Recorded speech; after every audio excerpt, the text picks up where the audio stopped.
तेजस्वी जी, आपको मैं सावधान करना चाहता हूं, नीतीश बाबू वो पद कभी नहीं छोड़ेंगे। तेजस्वी जी, आपको बताना चाहूंगा, ये रेलवे घोटाले में जो आपका नाम आया है, नीतीश बाबू कहां चले गए हैं?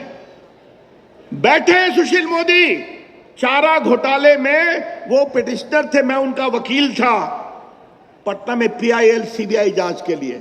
आज सब लोग जेल में गए ना, अलकतरा घोटाले में जेल में गए ना। ये नीतीश कुमार विरोध में आए थे। नीतीश कुमार घुलाटी मार, है ना? पक्का नाम ठीक है? नीतीश कुमार घुलाटी मार। प्रधानमंत्री के पद की कोई वैकेंसी नहीं है। देश नरेंद्र मोदी जी को तय कर चुका है 24 में और बहुमत से जिताने का। एप्पल कंपनी का 14 फैक्ट्री हम चीन से उठा के ले आए थे कोरोना काल में। बड़ी इच्छा थी कि एक पटना में फैक्ट्री खुले। सुशील मोदी बैठे उप मुख्यमंत्री थे, आग्रह किया, उन्होंने बहुत कोशिश किया, लेकिन हाय रे हाय नीतीश बाबू, जमीन नहीं मिल पाई और पटना में हम एक मोबाइल फैक्ट्री नहीं ले पाए। इसकी बहुत पीड़ा है। तो आज मैं एक नारा लगाना चाहता हूं और आप सभी जोर से लगाएं, पटना साहब की जनता जिंदाबाद, पटना साहब की जनता जिंदाबाद, पटना साहब के भाजपा के कार्यकर्ता जिंदाबाद, पटना साहब के भाजपा के कार्यकर्ता जिंदाबाद।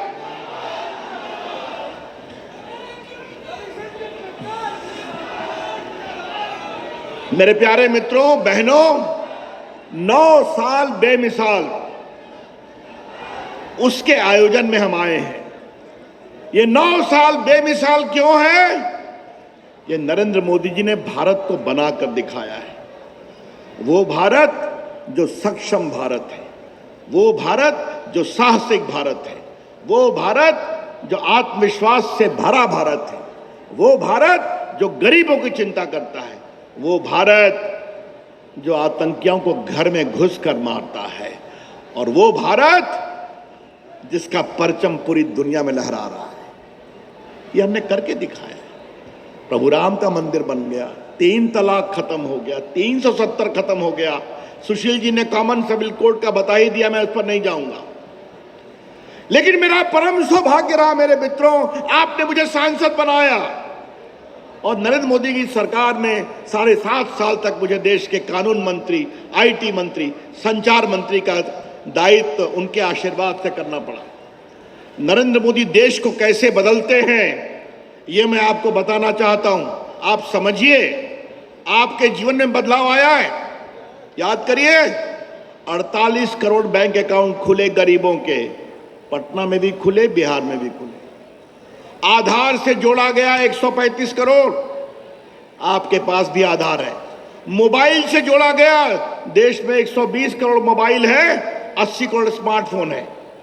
और गरीबों के बैंक अकाउंट में गैस की सब्सिडी, किरासन की सब्सिडी, खाद्य की सब्सिडी, मनरेगा का पेमेंट भेजने लगे।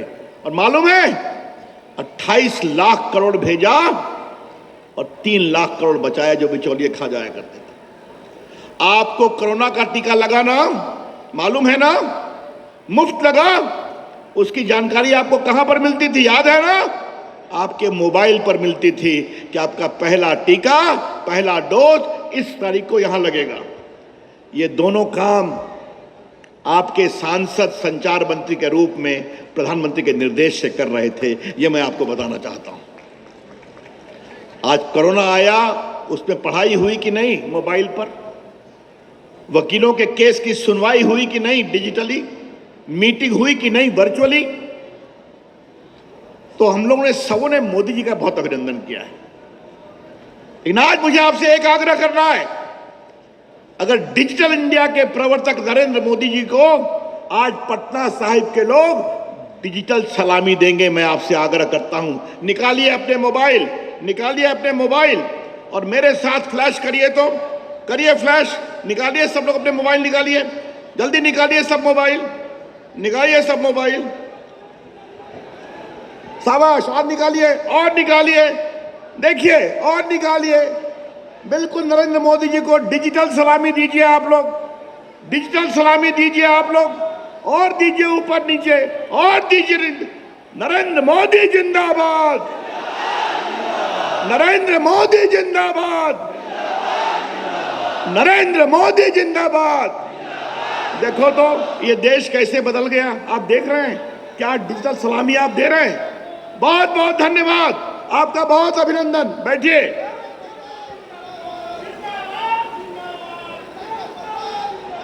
क्या बात है, आप सबों को प्रणाम करता हूं, क्या उत्साह दिखाया। देखिए तो, खाली मैंने नाम लिया और आपने फ्लैश करना शुरू किया, यही तो है डिजिटल इंडिया। तो एक काम आप और कर दीजिए, आपके ऊपर में एक नंबर लिखा हुआ है 90-90-90-20-24। फिर पढ़ता हूं, सामने भी है वहां भी है 90-90-90 और 20-24। इस पर मिस्ड कॉल दे दीजिए जल्दी से और आपका रजिस्टर हो जाएगा कि आपने मोदी जी को अपनी शुभकामनाएं दी है। फिर कहता हूं, मोबाइल खोल के अभी रिंग करिए 90-90-90-20-24 90-90-90-2024 मिस्ड कॉल कर दीजिए, आपकी हाजिरी लग जाएगी और मोदी जी को आपकी शुभकामना मोदी जी को मिल जाएगी। मित्रों, आज आपसे कुछ और बात करनी है, अध्यक्ष जी की अनुमति से। बिहार की बात तो सुशील जी ने कर दी। आपको मालूम है कि पटना में हवाई अड्डा बन रहा है 1500 करोड़ से, नया टर्मिनल। आपको मालूम है अनीशाबाद से NH30 के ऊपर जाम बहुत था, 1000 करोड़ की योजना स्वीकार की गई है, जो दीदारगंज उतरेगा और सीधा वहां से बख्तियारपुर फतुहा निकलेगा। एक पुल बन रहा है, महात्मा गांधी सेतु बन गया, बगल में और नया 6 लेन पुल बन रहा है, बना है 1500 करोड़ का, दूसरा बन रहा है 3000 करोड़ का। पटना में मैं IT के कम से कम 5-6 राष्ट्रीय हेडक्वार्टर लाया हूं, STPI बना, BPO बना। और आपने, मैंने मोबाइल की बात की, एक आपसे अपनी पीड़ा कहना चाहता हूं, आप सुने इस बात को और बताएं नीचे। सिर्फ 2 मोबाइल फैक्ट्री थी 14 में, मैं इलेक्ट्रॉनिक का काम देखता था। आज भारत में 270 मोबाइल फैक्ट्री है, दुनिया की सेकंड सबसे बड़ी ताकत बन गया है। एप्पल कंपनी का 14 फैक्ट्री हम चीन से उठा के ले आए थे कोरोना काल में। बड़ी इच्छा थी कि एक पटना में फैक्ट्री खुले। सुशील मोदी बैठे उप मुख्यमंत्री थे, आग्रह किया, उन्होंने बहुत कोशिश किया, लेकिन हाय रे हाय नीतीश बाबू, जमीन नहीं मिल पाई और पटना में हम एक मोबाइल फैक्ट्री नहीं ले पाए। इसकी बहुत पीड़ा है, इस पीड़ा को समाप्त करना है। आपको बताऊं, मेट्रो जो चल रही है उसमें भारत सरकार का सहयोग है कि नहीं, घोषणा मैंने ही की थी जब केंद्रीय कैबिनेट ने पास किया। तो आज पटना के विकास के लिए जितना काम करना होगा करेंगे, और हम भी कर रहे हैं। और एक जो हमारे ग्रामीण के भाई बैठे हैं, तो मेरे पास पूरी सूची है कि मेरे आग्रह पर और मेरी अनुशंसा पर 30 ग्रामीण सड़कों का टेंडर हो गया है, 18 के कार्य प्रगति पर हैं, 18 कार्य पूर्ण हो चुका है, 23 में सर्वेक्षण चल रहा है। और दर्दा नदी का पुल भी जो जमुनापुर गांव के सामने पर है, 5 करोड़ का, वो भी बनना, निर्माण शुरू हो गया है। आपने हमसे कहा था और भी काम करेंगे। और हमारे काला दियारा और रूपस माझी के लोगों को फिर मैं आश्वस्त करना चाहता हूं, मैंने गडकरी जी से बात कर ली है, जल्दी वहां सर्वे शुरू कराऊंगा और वहां पर भी गंगा पर पुल बनेगा और हम ही लोग कराएंगे, आपसे हम कहना चाहते हैं। तो बिहार के लिए मोदी जी हमेशा समर्पित है, लेकिन की करियो भैया, नीतीश बाबू से केना हैंडल करियो, समझे में ना आवे, है ना। क्या हो गया है, नीतीश बाबू कहां चले गए हैं? बैठे हैं सुशील मोदी, चारा घोटाले में वो पिटिशनर थे, मैं उनका वकील था पटना में PIL CBI जांच के लिए। आज सब लोग जेल में गए ना, अलकतरा घोटाले में जेल में गए ना। ये नीतीश कुमार विरोध में आए थे, ये जानिए आप लोग। ये ललन सिंह तो जदयू के राष्ट्रीय अध्यक्ष हैं, वो भी पिटिशनर थे पटना हाई कोर्ट में, आज स्तुति गा रहे हैं। तेजस्वी जी, आपको बताना चाहूंगा, ये रेलवे घोटाले में जो आपका नाम आया है, सुशील मोदी हम लोग तो काम कर ही रहे थे, बाबू ललन सिंह हम लोग से 10 कदम आगे बढ़े हुए थे। और देखिए आज सत्ता के उसमें कहां चले गए हैं। तो नीतीश बाबू, अब आपका नाम पलटू राम रखा है, ये सब तो मैं बोलूंगा नहीं, लेकिन आपके लिए मैंने नया नाम सोचा है, नीतीश कुमार घुलाटी मार, है ना?